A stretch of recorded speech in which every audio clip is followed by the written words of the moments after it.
Good morning.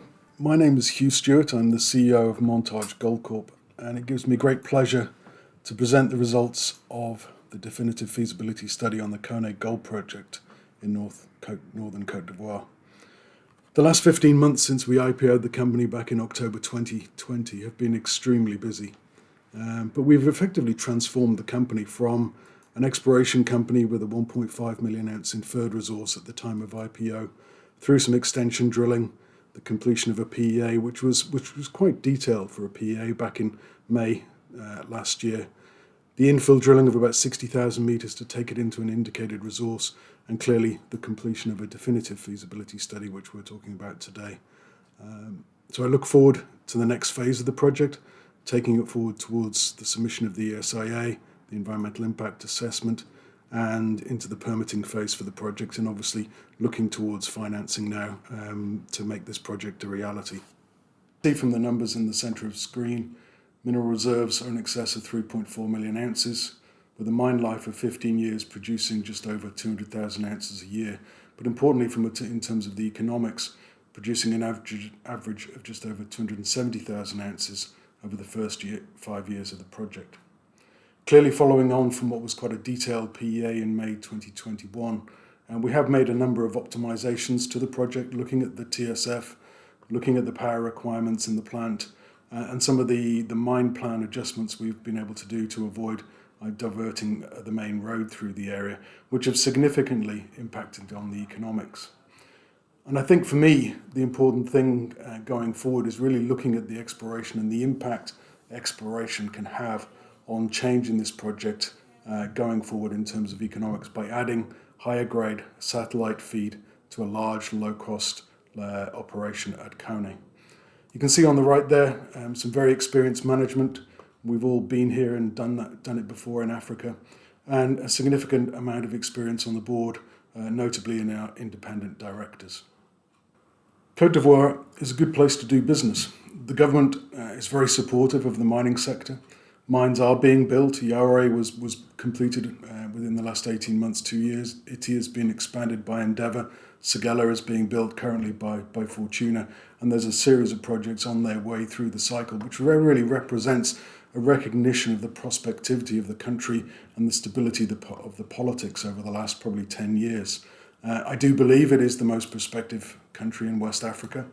It has largely been unexplored. It has the right rocks, and I think you're seeing that in the amount of activity, the exploration activity, which is increasing as we go forward. I think also importantly, it's a very safe and easy place to do work. We don't see any of the security issues that have blighted exploration and projects further north. They haven't to date expanded further into Côte d'Ivoire and likewise in Ghana. Access is good. The services and the facilities, the availability of drill rigs and laboratories for exploration is excellent. And in addition, a skilled local workforce. We have a very hard-working team out at Koné, and they've been a real asset to the project. And I think as this mining industry in Côte d'Ivoire builds, that pool of labour, local labour, rather than having to use expats, will become increasingly important. So this is what it looks like. A large, low-cost gold operation that combines the geological attributes or advantages of the ore body at Koné with economies of scale of a large process plant to develop some very solid economic numbers with an NPV in excess of $700 million, a solid after-tax IRR, and significantly a payback well under 3 years. I think perhaps the important thing on this slide is looking at that graph on the right and the leverage to the gold price. In the current environment, clearly at $1,600, the IRR and the NPV are pretty solid. But as gold price goes up towards spot, then those numbers change dramatically. And I think that's an important factor in considering the future of this project. So why does it work? Koné is a relatively low-grade ore body, but it does have a number of key geological features that have an important economic impact. Fundamental to all of this is, I think, really the simplicity of the ore body and the scale of mineralization, with true widths probably averaging 200 meters over the main part of the ore body.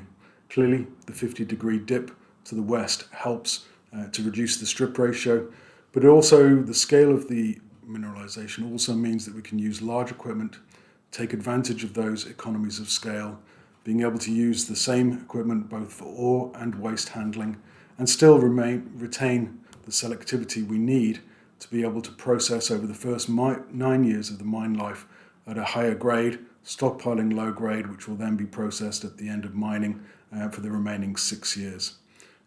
Clearly, those aspects make a huge difference in terms of the economics. The simple mining, the large equipment gives us economies of scale. And the ability to mine at that elevated grade and stockpile the low grade brings that higher grade forward in the mine life and allows us to improve the economics. The other thing about the ore body is the consistency of the grade. This is one of the few ore bodies I think you'll find where the conversion from inferred to indicated actually resulted in an improvement of the ore body. We converted in excess of 100% of the inferred resource to indicated, and the grade, especially within that higher grade component, did actually improve very slightly. This slide really sort of reiterates some of the points from the previous one, but really drives the fact that it's the nature of the geology of this ore body that allows us to take advantage of the economies of scale that we see. So the dip of the ore body, the competent nature of the rock, combined with a low process cost from a large plant and benefiting from very simple mining with large equipment, means that the process cost is low, the cutoff grade is low, and therefore the strip ratio is low, probably one of the lowest you'll see at around 0.9 to 1 tonne of ore, which clearly makes a huge difference in terms of the economics of the project. I think the other key thing from a geological point of view is the hardness of the rock. So whilst it is very competent from a geotechnical point of view, which means the walls of the pit hold up very nicely, in terms of the detail, in terms of being able to grind that rock from a few centimetres size down to 75 microns that we need for processing, in terms of that hardness, the rock is one of the softest you'll see, mainly because that the alteration associated with the gold is not silica. It's actually a mineral called biotite, which again is a fissile mineral and means that the rock can be broken down more easily and more importantly at a lower cost. So our process cost is enhanced by the basic geological attribute of the ore body. We also see the consistency of the mineralization in the test work that's been carried out. Clearly at DFS level there's been a significant amount of comminution and leach variability test work, and we really see minimal changes through from the PEA into the DFS, with pretty much all the main numbers being confirmed by the extensive test work that was done as part of the DFS. Following the PEA in May 2021, we looked at a number of areas where we felt that we could improve on the project. And one of the key changes here was the move to in-pit tailings disposal at the end of mining operations in year 9. Unlike most mines where mining continues to the end of the operation, we're going to be mining at a faster rate of 35 million tonnes a year, preferentially processing higher grade material for that 9-year period. And then at that time when mining is stopped, we'll then move to processing of the lower grade stockpile. So that pit will be available for use afterwards. By switching to in-pit tailings disposal, we clearly reduce the size of the tailings storage facility required, which reduces capex, sustaining capex particularly, by up to $140 million. It also removes some of the project risk and the need for a second large embankment on the south side of the TSF, as that second cell would be required. It reduces closure costs, much will be now undertaken during the course of operations, and again reduces the overall footprint and thus the impact on the surrounding area. Clearly, we've done a large amount of work on the potential effect of groundwater of putting the tailings into the pit. By the end of mining, the dewatering of what will be around about a 470 metre deep pit during the course of operations will have effectively created a sink in the water table, or a steep depression in the water table, such that all the flow during that period will be in towards the pit rather than outside. At the completion of processing in year 16, that water table will probably take in the region of 20 years to build back to equilibrium, to re-establish equilibrium with the groundwater in the area. Until that point, all the flow of groundwater will be in towards the pit.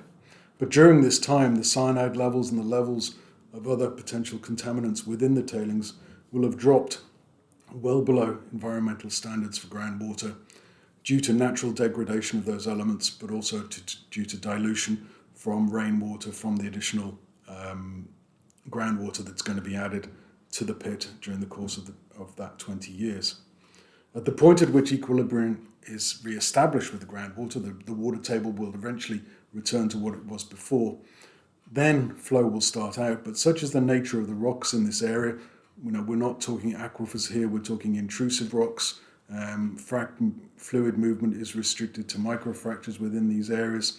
The fluid movement away from the pit, once equilibrium has been re-established, is very, very slow, and we don't believe, from our modelling shows, that there'll be no impact on surrounding communities. In fact, we don't have a significant community within about 4 kilometres of the pit, and the flow is in an alternate direction on the basis of our modelling. The second change we've made as moving from the PEA to the DFS is to change the original SAG mill with a pair of twin high-pressure grinding rolls, or HPGRs. The reason for this is, whilst the ore is soft from a ball milling point of view, it is also competent from a SAG milling point of view, and modelling by OMC in Australia as part of the definitive feasibility study has shown that the HPGR system is more effective at undertaking that first phase of grinding, but significantly reduces power consumption through the comminution circuit by about 19%. And clearly, this is important in terms of the scale of this operation. And in the current environment, we're seeing fuel price increases, power cost increases. The reduction in that power consumption has made an impact on the economics of the project. The last point there is changes to the mine plan. During the drill out to indicated resources, the south pit grade, as I mentioned previously, actually got a little bit better. But the north pit weakened. The mineralisation extends to the north as far as the permit boundary, but it is weaker. There's a slight change in that area. But the weakening of the resource in that area and the lack of conversion, I suppose, into indicated resources allowed us to leave a buffer around the newly asphalted road that runs straight through the project without impacting the economics of the project, and obviously removing the need to divert that road around the edge of the forest reserve, again making a difference to the economics of the project. So what does it all look like when you put all that together? You can see here on the left the production profile is probably a lot smoother than we had in the PEA. Bringing forward that grade, you can see 270 plus thousand ounces over the first 5 years of the mine life. Years 8 and 9 there, we have some nice grade right at the bottom of the pit, which is why you see that spike above 250 in those years. And then clearly the change in year 9 for the last 6 years of the project in terms of processing stockpiles. In terms of costs, mining costs have gone down.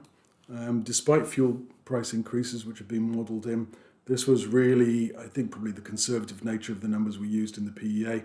But clearly the DFS numbers are based on contractor bids that we received as part of the DFS process, so a lot more realistic, even taking into account the fuel price increase that we've modelled in. Processing costs have increased, power has got more expensive. A little bit of that, the edge has been taken off that by the change to HPGR, but we obviously will see that power cost increase reflected in the cash costs.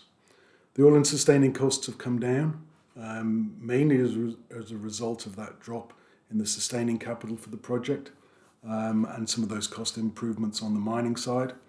The capex has gone up, as you'd expect. This was always to be expected, I think. There's number of reasons for that. There is a higher capital cost for using the HPGR, but obviously that's offset by the cost savings in terms of the power as part of the operating costs. And then we've seen general capital cost increases. For example, the cost of freight as part of the DFS has increased by about $17 million.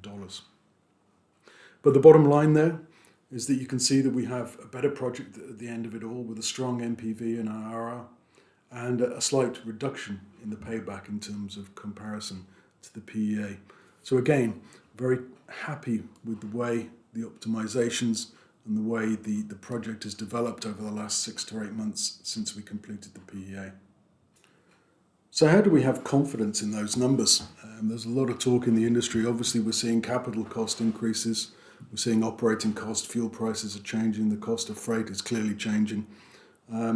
But how do we feel that these numbers are real and realistic for the project? I think bearing in mind that our PEA was only 7 months ago, so it's not a huge lift since we completed the PEA. But I think the main factor is the fact that Lycopodium have been running the study. As you can see on the table on the right, there are very few, if any, mines that have actually been constructed and had studies undertaken on them which have not been completed by Lycopodium. They've recently, in Côte d'Ivoire, they've recently completed the Yore project. They did the expansion of the ITCIL. They're currently in the process of building Séguéla for Fortuna Silver, just to the south of us. So I feel they're probably best placed to understand what things cost and how everything works in West Africa in particular. And on that basis, I think you can have a great deal of confidence in the nature of the work that they do and the numbers that are included in this study. So what does it all look like again? I think this is the first time in probably 30 years in Africa that I've been able to drive on a brand new specky asphalt road as far as the drill rig. You can see on the picture on the left, this road has just been completed a couple of years ago. The Koné process plant will sit literally within 300 meters of this road. So access is superb in comparison to many places I've worked anyway. You can see on the right there, the layout of the project hasn't changed a huge amount. We clearly have the forest reserve to the north. We're in discussions with the government and the Ministry of Forest and Water about that at the moment. But the project layout is relatively compact. You see the pipeline on the right there. We will take some of the water for the project, about 26 kilometers from the Marawe River system. But I think importantly, you can see very little habitation. There's the village of Fadioudougou on the right. There's another village called Batogo, just off the image in the top left. But in this part of the world, there is many people generally live in the villages, and they commute out to their fields. So whilst we're looking at crop compensation and we're not looking at huge amounts of resettlement, I think we have a number of hamlets or small encampments within the TSF and just below the TSF embankment. That's about it. So a good place to build a mine with excellent access, obviously a lot of people, access to local labour and workforces. So a good place to operate and a good place to build a mine. For me, this is perhaps the most important slide in the presentation. Going back to when we IPO'd, we really talked about, I think at the time and since then, a two-phase business plan for Montage. The first one has culminated in this presentation, the DFS on the project, which shows a large-scale, low-cost operation, produces a lot of gold, and has a solid NPV, IRR, and payback period. The second part of that business plan was always relating to exploration and really being able to augment and take Koné to the next level through the discovery of higher grade satellite deposits, which could be trucked in on a hub and spoke model to a large low-cost operation. In these sorts of situations, the value of those sorts of satellites far outweighs their size. And we feel this is the factor that's really going to change Koné, that's really going to make Koné stand out from the crowd. As you can see on the map there, we have about 300 square kilometres in the Koné permit itself. We've just been issued 2 new permits to the north, expanding that to close to 1,000, more than 1,000 square kilometres. And we are just starting exploration in those areas. We have a third application which we're pushing with the government and the ministry in Abidjan to be able to get granted. So we are expanding exploration. We're focused on some detailed work, especially on the Petit Yao trend to the east of Koné. We had some interesting hits over the last 18 months, which we'll look to turn into a resource over the course of the first half of this year. We're expanding the exploration in that area through IP and Auger, and also starting to explore in the new permits to the north, which are both contain highly prospective, not really touched in the past. So a lot to do, and I think it's that exploration that's going to transform this project. The other thing is really that looking at the wider area, once Koné is established, as we believe it is, it does form a centre of gravity. So anything within probably 65, 70 kilometres of Koné really has a relevance to Koné. Other companies exploring in the area, and we have been working and will continue to work on some consolidation within that district. And if we can do that, Again, as I said, it says on the slide, it's transformational. It gives us in excess of 2,000 square kilometres of highly prospective ground on known major gold trends, and we no longer have to find 1 million ounces, 50, 60, 200,000 ounce pods that can all be trucked in with a bit of grade to Koné, make a significant impact on the economics. So for me, this is the exciting bit. This is what's going to change things going forward, whilst we progress Koné as it is in the background. So this slide is really a bit of a summary of where we've come from and where we hope to be going in the future. I think we've come a long way. I think we've ticked all the goals that we set out for ourselves when we listed just 15 months ago. We will continue to push, we're almost complete with the ESIA. It's due for submission in March. We have the public consultations in the next couple of weeks, which, if approved, once it goes through validation, will allow us to make the application for a mining permit. Clearly, now that we have the DFS, we'll be starting some of the work on that in the background to liaise with the ministry to expedite that permit once we have our environmental approval. And then once that's completed, we'll finalise the mining convention with the Ivorian government. And at the same time, starting to engage with financial advisors in terms of the debt finance. And we have been having meetings, we have proposals in hand, and we hope to be making a decision on that in the near future. You can see the numbers there. In my view, the DFS really does represent a base case for the Koné Gold Project. As we progress the project in the background in terms of the environmental and the permitting and the financing, exploration has and will continue to ramp up and expand into the new permits that you saw on the slide previously. And that, for me, as I said, has the potential to make a huge impact on this project, and I think is the most exciting aspect to what we're trying to achieve at Montage. So many thanks for your time. If you do have any questions or would like to chat further, we will be marketing at a couple of conferences in the next few weeks, but we're always happy to chat by Zoom or however, and the contact details are at the end of the presentation. So thanks very much for your time, and I look forward to some questions.